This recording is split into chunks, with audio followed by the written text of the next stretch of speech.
বন্ধু, আমি তোরে খুব বিরক্ত করি তাই না?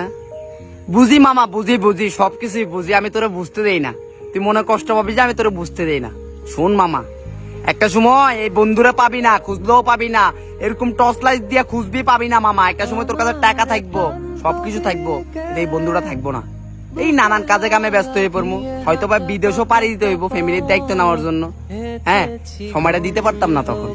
এখন দেখ, তুই একটা ক্রাইম করতে চাইলে তোর ক্রাইম পার্টনার আমি হই। সুপারি চুরি করতে যাস, তাপ চুরি করতে যাস, যেটাই করস আমি কিন্তু তোর সাথে সাথে থাকি বন্ধু।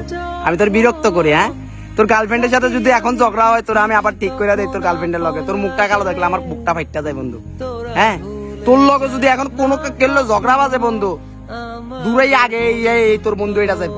হ্যাঁ, তোর বন্ধু এটা যাবে, বুঝছস? আমি তোর খুব বিরক্ত করি বন্ধু। হ্যাঁ, একটা সময় বন্ধু মনে করবি বন্ধু, ওই চায়ের দোকানে, রঙের দোকানে কত আড্ডা দেই বন্ধু।